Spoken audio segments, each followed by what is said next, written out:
Good morning. It's coffee time with God. Amen. The gospel reflection for today, a tree and its fruit. From Matthew 7, verses 15 to 20. Let us pray. Come, Holy Spirit, I need you.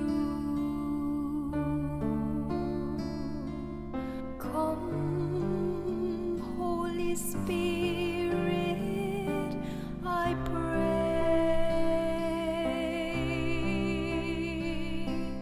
Come with your strength and your power. Come in your own special way. Come like a spring in the desert. Come to the weary of soul. Oh, let your sweet healing power touch me and make me whole. A reading from the Holy Gospel according to Matthew. Jesus said to his disciples, "Beware of false prophets, who come to you in sheep's clothing, but underneath are ravenous wolves. By their fruits you will know them. Do people pick grapes from thorn bushes or figs from thistles? Just so, every good tree bears good fruit, and a rotten tree bears bad fruit. A good tree cannot bear bad fruit, nor can a rotten tree bear good fruit. Every tree that does not bear good fruit will be cut down and thrown into the fire. So, by their fruits you will know them." The Gospel of the Lord. Praise to you, Lord Jesus Christ. So ako, ang napili ko dalawa eh. Yung opposite kasi, isang bear fruit, tsaka yung cut down. Ah, So, bakit? Kaya ako gusto dalawa kasi pag sinabi mong bear fruit, it doesn't end there. No? Kasi hindi ka rin pwedeng nagbe-bear lagi ng fruit. Tayo, pwede talaga tayong magkasala minsan. So, lagi natin kasi hindi tayo perfect. Hindi naman tayo malulungkot kasi si God nandyan. So, ang example ni God dito sa mga disciples, laging simple lang. No? Yung pwede nila talagang ma-imagine. Kasi alam nga natin na pag nag-bear ka ng fruit, ibig sabihin healthy yung halaman na alagaan, no? Na nalagyan ng fertilizer. Kaya nag-bear ng fruit. But, hindi lahat ng fruit, makakain. May iba madaling nabubulok, nag-barefoot, pero may iba nabubulok, may iba naman maasim kung hindi matamis, 'di ba? So hindi pa rin enough just to bear a fruit, no? It has to be a good fruit. And yung isa naman, yung cut down, yan. So, pero ako sa totoong buhay, no, nagtatanim tayo ng halaman, 'di ba? Di parang nakakalungkot din patayin yung halaman dahil hindi namumunga. Pero si God, sinabi niya dito, it will be cut down. So dapat maging serious tayo dito sa sinasabi niya. Kasi serious si God sa pagkasabi niya dito. Yun lang.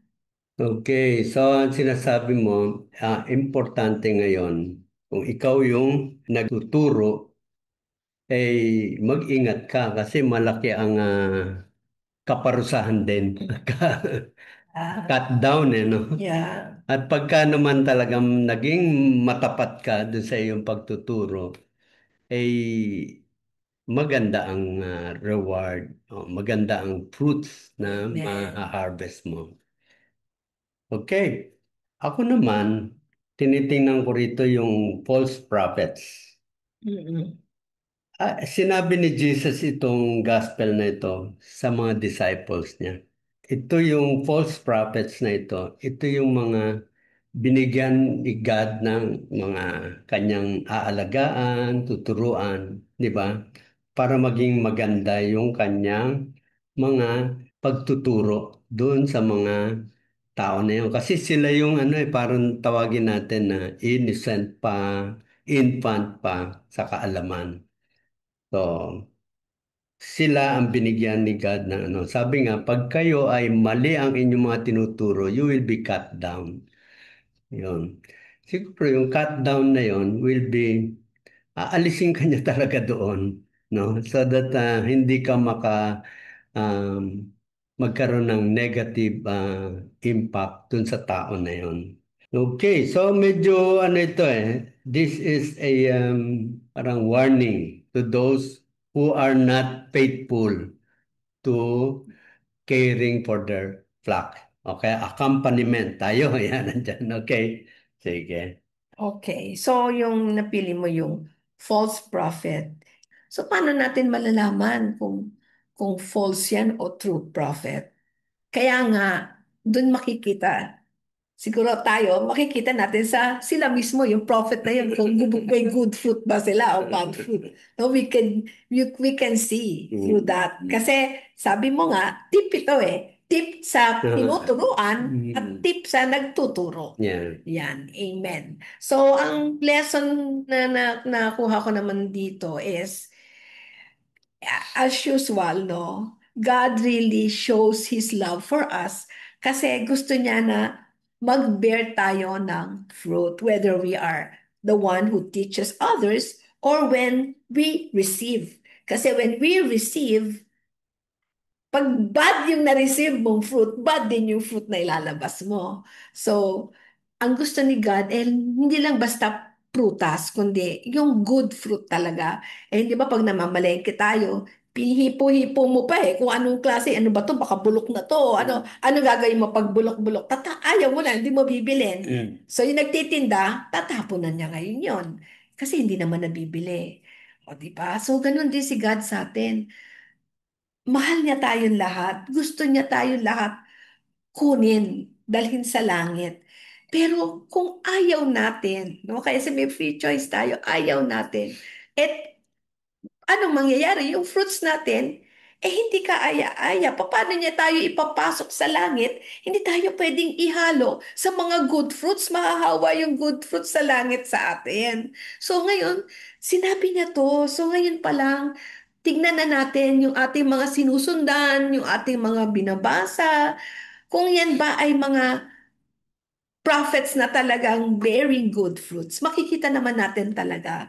Lalo-lalo na kung tinanggap na natin si Lord as our Lord and Savior and we promise to really follow Him, bibigyan niya tayo ng grasya para makita natin kung yung tinatanggap natin ay good fruit o bad fruit at kung ganun din yung inilalabas natin sa ating sarili. Ayan. So, tama yon na talagang may warning ang ating Panginoon dyan. Pero sa akin, ang mensahe na nakuha ko para sa atin, yung bang pag ikaw ay binigyan ng responsibility to accompany or care for others. Sa atin, sa mission natin, nasa Commission of the Family tayo mas siguro nakikita ko yung ating mga binibigyan ng marriage preparation. Kasi marami ngayon nakakatakot dahil yung mga magulang hindi nila naunawaan yung kanilang pinasok that it is a vocation of marriage. So may responsibility sila sa kanilang mga anak. And kami naman, nung pinadala sa amin yung mga papakasal na siyempre kailangan namin sabihin sa kanila ano ang kanilang responsibility. We need to really read, understand yung mga katuruan ng simbahan, yung gospel, so that hindi sila maliligaw.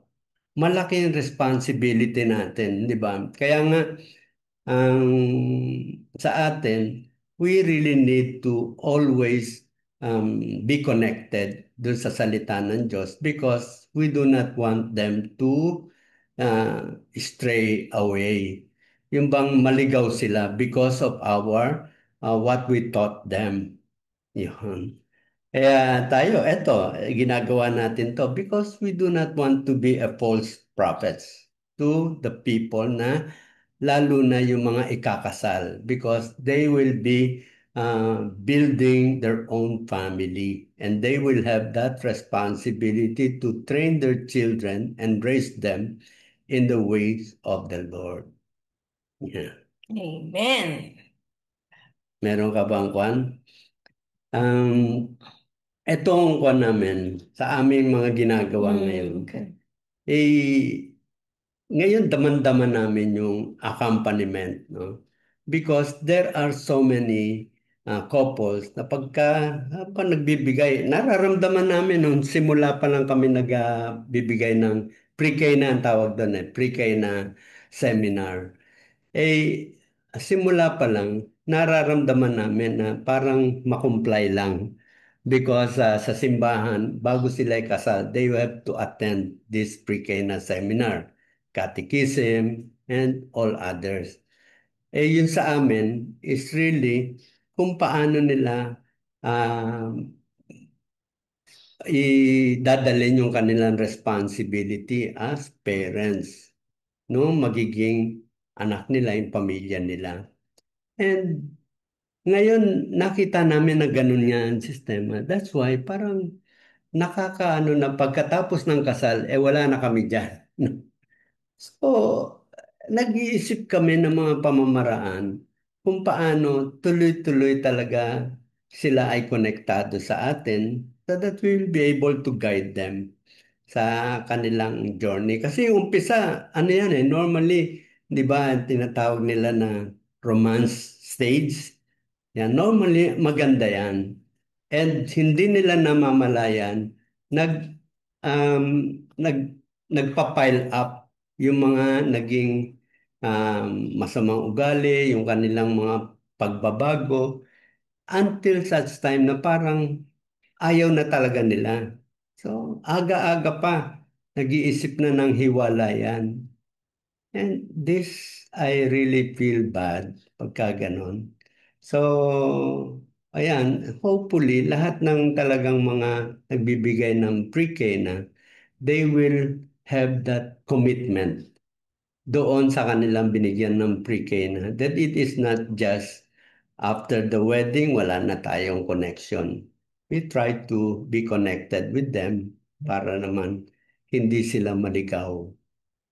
Normally nga sa mga ganyan, no, kasi yung sinasabi natin, saan papasok yung good fruit, di ba?